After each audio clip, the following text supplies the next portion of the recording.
And we're actually going to have a speaker come up here who's not me, who is probably sweating significantly less than I am. Dylan Doyle-Burke. Wait, I have some intro facts about people, because that's what I do.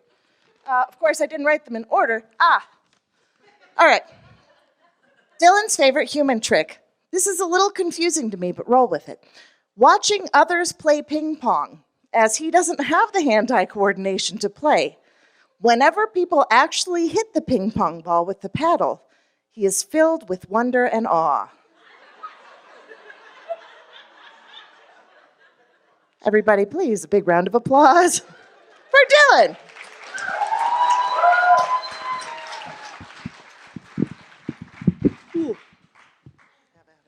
So I'm not supposed to be sweating this much, is what I'm sweating. Are you really? Okay. I just changed shirts, is what she doesn't know. How y'all doing tonight? Good?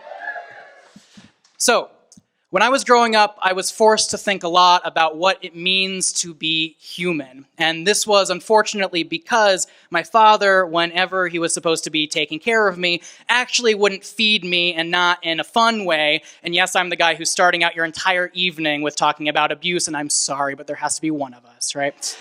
So he wouldn't feed me when I would ask for breakfast or lunch. He would say, go play. And when I would ask for dinner, he would say, go man up, right? And so I would have to wait until my mother got home in order for me to get any food for the day. It's very sad. It gets better, I promise.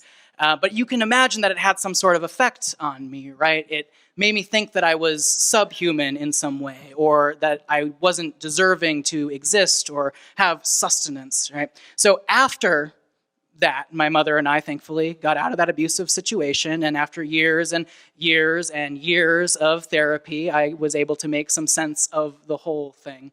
But those questions remained, right? What does it mean to be human? What does it mean to be sustained? And what does it mean for all of us to create a culture in which we can all have our shared humanity? So after college, I went to go become, drumroll, a minister of all things, expecting ministry to give me the answers that I needed, and it did to a certain extent, but religion didn't have everything that I wanted. And so I began to get my PhD in ethics, and I hoped to become someone who could help systems really grapple and work with abusive systems to make them better for everyone. And I ended up in tech and business, partially because that's where the money was, and I still feel shame about that a little bit. But it's what I do now. I do consulting. And what I learned through this consulting work and trying to bring this humanity topic into the tech bubble is that it really is the questions that are important that we ask ourselves no matter where we are in life.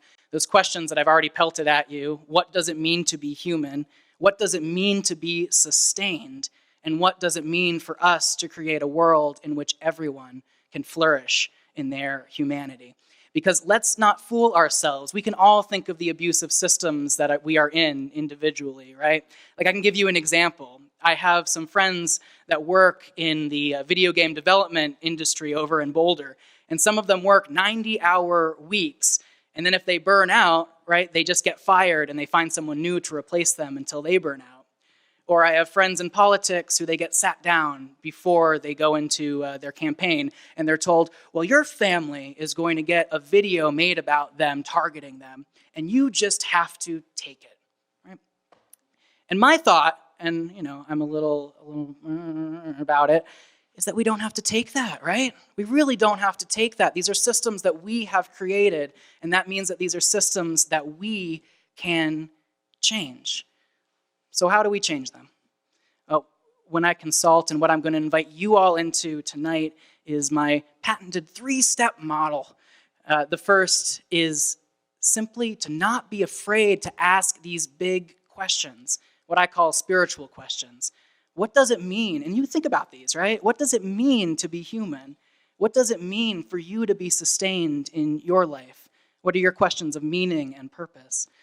Second, let's not be afraid to be compassionate. And that word literally means to suffer together, right? To be together in our humanness. And let's not be afraid of that. And third, let's be intentional.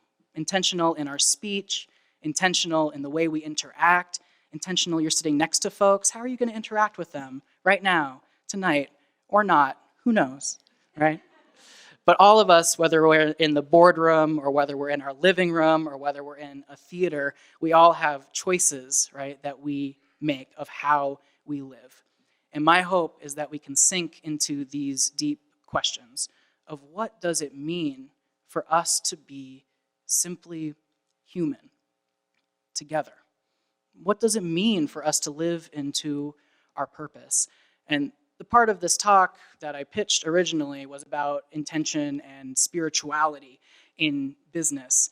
And yes, that's a big part of it, but business is just an extension of the rest of our lives, right? The work that we do is important because it's a reflection of what we believe in. And so may we all create this world together in which each of our unique humanities can thrive and grow. Thank you so much.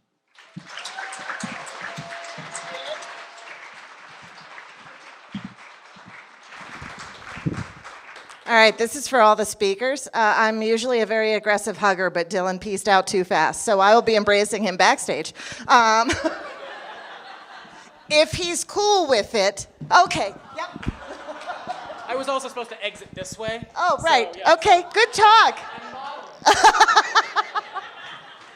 Let's give Dylan a huge hand. Going first is hard.